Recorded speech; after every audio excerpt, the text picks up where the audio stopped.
ನಮಸ್ತೆ ವೀಕ್ಷಕರೇ, ನಿಧಿ ಅಡುಗೆ ಚಾನೆಲ್ಗೆ ತಮಗೆಲ್ಲರಿಗೂ ಸ್ವಾಗತ. ಇವತ್ತು ಪ್ರಾನ್ ಬಳಸಿ ತುಂಬ ಟೇಸ್ಟಿಯಾದ ರೆಸಿಪಿ ಜೊತೆಗೆ ಬಂದಿದ್ದೇನೆ. ಪ್ರಾನ್ಗೆ ಸಿಗಡಿ, ಎಟ್ಟೆ ಅಂತ ಸಹ ಹೇಳ್ತಾರೆ.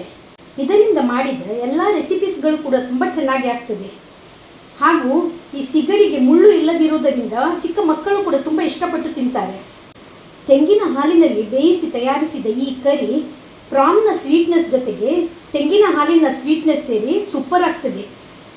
ಸ್ವಲ್ಪ ಮೈಲ್ಡ್ ಆದ ಈ ಕರಿ ಪರೋಟ, ಚಪಾತಿ, ಪೂರಿ, ರೈಸ್ ಜೊತೆಗೆ ಒಂದು ಎಕ್ಸಲೆಂಟ್ ಕಾಂಬಿನೇಷನ್ ಅಂತ ಹೇಳ್ಬೋದು. ಹಾಗಾದರೆ ತಡ ಮಾಡದೆ ಈ ರೆಸಿಪಿಯನ್ನು ಪ್ರಾರಂಭಿಸೋಣ. ಇಲ್ಲಿ 1 kg ಸಿಗಡಿ ಮೀನನ್ನು ಈ ರೆಸಿಪಿಗೆ ಬಳಸ್ತಾ ಇದ್ದೇನೆ. ಇದು ಸ್ವಲ್ಪ ದೊಡ್ಡ ಸೈಜ್ನ ಮೀನು. ಇದನ್ನು ಕಟ್ ಮಾಡಿ ಕ್ಲೀನ್ ಮಾಡಿ ಇಲ್ಲಿ ತೊಳೆದಿಟ್ಟಿದ್ದೇನೆ.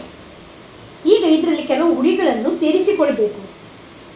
ರುಚಿಗೆ ಉಪ್ಪು, 1/4 ಸ್ಪೂನಷ್ಟು ಅರಶಿನ ಹುಡಿ, 1 ಸ್ಪೂನ್ ಅಚ್ಚ ಖಾರದ ಹುಡಿ, 1/2 ಸ್ಪೂನಷ್ಟು ಹಿಂಗಿನ ಹುಡಿ, ಇವಿಷ್ಟನ್ನು ಸೇರಿಸಿ ಮಿಕ್ಸ್ ಮಾಡಿಕೊಳ್ಳುವ. ಸೇರಿಸಿದ ಹುಡಿಗಳು ಪ್ರಾನ್ ಜೊತೆಗೆ ಚೆನ್ನಾಗಿ ಬೆರೆತ ನಂತರ ಇದನ್ನು ಸ್ವಲ್ಪ ಹೊತ್ತು ಇಡಬೇಕು. ಇಂತಿಷ್ಟೇ ಹೊತ್ತಂತೂ ಇಡಬೇಕಾಗಿಲ್ಲ, 10 ನಿಮಿಷ ಇದನ್ನು ಇಟ್ಟರೆ ಸಾಕು. ಈಗ ಒಂದು ಪ್ಯಾನನ್ನು ಗ್ಯಾಸಲ್ಲಿಟ್ಟು ಅದರಲ್ಲಿ 2 ಸ್ಪೂನಷ್ಟು ಬಟರ್ ಅಥವಾ ಗೀಯನ್ನು ಸೇರಿಸಬೇಕು. ಇಲ್ಲಿ ಸೇರಿಸಿದ ಬಟರ್ ಇದೆಲ್ಲ ಮೆಲ್ಟ್ ಆಗಿದೆ. ಈಗ ಇದರಲ್ಲಿ ಮ್ಯಾರಿನೇಟ್ ಮಾಡಿದ ಪ್ರಾನನ್ನು ಸೇರಿಸುವ. ಈ ಬಟರಲ್ಲಿ ಇದನ್ನು ಚೆನ್ನಾಗಿ ಫ್ರೈ ಮಾಡಿಕೊಳ್ಬೇಕು. ಮೀಡಿಯಂ ಫ್ಲೇಮಲ್ಲಿ ಇದನ್ನು ಹುರ್ಕೊಳ್ಳುವ. ಇದರಿಂದ ನೀರು ನೋಡಿ ಈಗ ರಿಲೀಸ್ ಆಗಿದೆ. ಪುನಃ ನಾನು ಎಕ್ಸ್ಟ್ರಾ ನೀರನ್ನು ಸೇರಿಸಿಲ್ಲ. ಇದನ್ನು ಇದೇ ರೀತಿ 10 ನಿಮಿಷ ಬೇಯಿಸಿಕೊಳ್ಬೇಕು. ಇಷ್ಟಾದರೆ ಸಾಕು. ಈಗ ಇದನ್ನು ತೆಗೆದು ಒಂದು ಪ್ಲೇಟಲ್ಲಿ ಸೇರಿಸುವ. ಇದು 40% ಅಷ್ಟು ಕುಕ್ ಆಗಿದೆ. ಈಗ ನೋಡಿ ಅದೇ ಪ್ಯಾನನ್ನು ಪುನಃ ಬಿಸಿಗಿಟ್ಟು ಅದರಲ್ಲಿ 2 ಸ್ಪೂನಷ್ಟು ಎಣ್ಣೆಯನ್ನು ಸೇರಿಸಬೇಕು. ಇಲ್ಲಿ ಎಣ್ಣೆ ಬಿಸಿಯಾಗಿದೆ. ಈ ಬದಿ 2 ನೀರುಳ್ಳಿಯನ್ನು ಮಿಕ್ಸಿ ಜಾರಲ್ಲಿ ಸೇರಿಸಿ ಪೇಸ್ಟ್ ಮಾಡಿಟ್ಟಿದ್ದೇನೆ. ಹಾಗೂ 1 ಟೊಮೆಟೊದು ಪ್ಯೂರಿಯನ್ನು ಸಹ ತಯಾರಿಸಿ ಒಂದು ಕಪ್ಪಲ್ಲಿ ಇಲ್ಲಿ ಇಟ್ಟಿದ್ದೇನೆ. ಎಣ್ಣೆ ಕಾದಿದೆ. ಈಗ ತಯಾರಿಸಿಟ್ಟ ಈ ನೀರುಳ್ಳಿದು ಪೇಸ್ಟನ್ನು ಮೊದಲಿಗೆ ಸೇರಿಸಿ ಫ್ರೈ ಮಾಡಿಕೊಳ್ಬೇಕು. ರಾ ಆನಿಯನ್ ಸೇರಿಸಿರುವುದರಿಂದ ಇದನ್ನು ಚೆನ್ನಾಗಿ ಫ್ರೈ ಮಾಡಿಕೊಳ್ಬೇಕು. ಇದರ ಹಸಿ ವಾಸನೆ ಹೋಗಬೇಕು. 2 ರಿಂದ 3 ನಿಮಿಷ ಇದು ಫ್ರೈ ಆಗಿದೆ. ಈಗ ಇದರಲ್ಲಿ ಟೊಮೆಟೊ ಪ್ಯೂರಿಯನ್ನು ಸೇರಿಸುವ. ನೀರುಳ್ಳಿ ಪೇಸ್ಟ್ ಜೊತೆಗೆ ಇದನ್ನು ಸಹ ಫ್ರೈ ಮಾಡಿಕೊಳ್ಳುವ. ಟೊಮೆಟೊ ಹಾಗೂ ನೀರುಳ್ಳಿದು ಪೇಸ್ಟ್ ಚೆನ್ನಾಗಿ ಫ್ರೈ ಆಗಿ ರಾ ಸ್ಮೆಲ್ ಹೋಗಬೇಕು. ಅಷ್ಟೊತ್ತು ಇದನ್ನು ಫ್ರೈ ಮಾಡಿಕೊಳ್ಬೇಕು.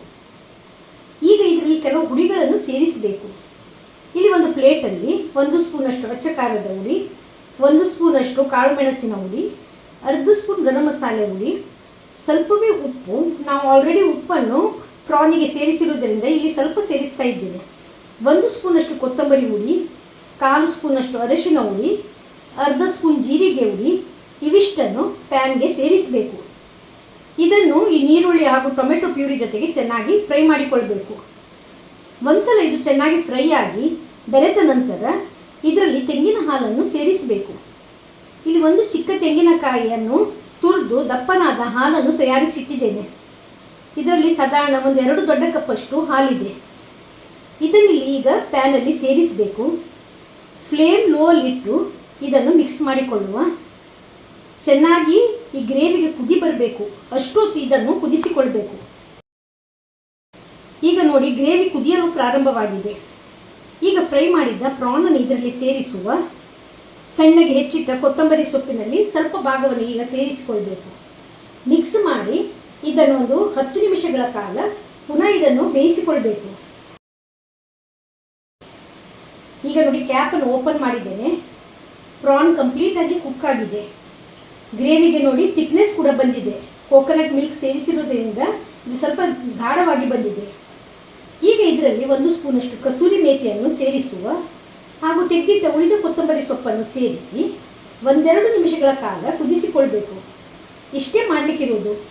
ಟೇಸ್ಟಿಯಾದ ಪ್ರಾನ್ ಕರಿಯಲ್ಲಿ ರೆಡಿಯಾಗಿದೆ. ಬಹಳ ಟೇಸ್ಟ್ ಆಗ್ತದೆ. ಪ್ರಾನ್ನ ಸ್ವೀಟ್ನೆಸ್ ಜೊತೆಗೆ ತೆಂಗಿನ ಹಾಲಿನ ಸ್ವೀಟ್ನೆಸ್ ಸೇರಿ ತುಂಬ ಯಮ್ಮಿಯಾದ ರೆಸಿಪಿ ಇದು. ಸ್ವಲ್ಪ ಮೈಲ್ಡ್ ಆದ ಈ ಕರಿ ಇದೆ ಅಲ್ಲ, ಪರೋಟ, ಪೂರಿ, ಚಪಾತಿ ಜೊತೆಗೆ ಒಂದು ಎಕ್ಸಲೆಂಟ್ ಕಾಂಬಿನೇಷನ್ ಅಂತ ಹೇಳ್ಬೋದು. ರೈಸ್ ಜೊತೆಗೆ ನೀವು ಸೈಡ್ ಡಿಶ್ ಆಗಿ ಸಹ ಇದನ್ನು ಉಪಯೋಗಿಸ್ಬೋದು. ನೆಕ್ಸ್ಟ್ ಟೈಮ್ ಪ್ರಾನ್ ತಂದರೆ ಮಿಸ್ ಮಾಡದೆ ಈ ರೆಸಿಪಿಯನ್ನು ಟ್ರೈ ಮಾಡಿ ನಿಮ್ಮ ಅಭಿಪ್ರಾಯವನ್ನು ತಿಳಿಸಿ. ಇವತ್ತಿನ ಈ ರೆಸಿಪಿ ವಿಡಿಯೋ ಇಷ್ಟವಾಗಿದ್ದಲ್ಲಿ ವಿಡಿಯೋಕ್ಕೆ ಲೈಕ್ ಕೊಡಿ, ಶೇರ್ ಮಾಡಿ, ಚಾನಲನ್ನು ಸಬ್ಸ್ಕ್ರೈಬ್ ಮಾಡದೆ ನೋಡ್ತಾ ಇರುವವರು ದಯವಿಟ್ಟು ಸಬ್ಸ್ಕ್ರೈಬ್ ಮಾಡಿ. ಧನ್ಯವಾದಗಳು.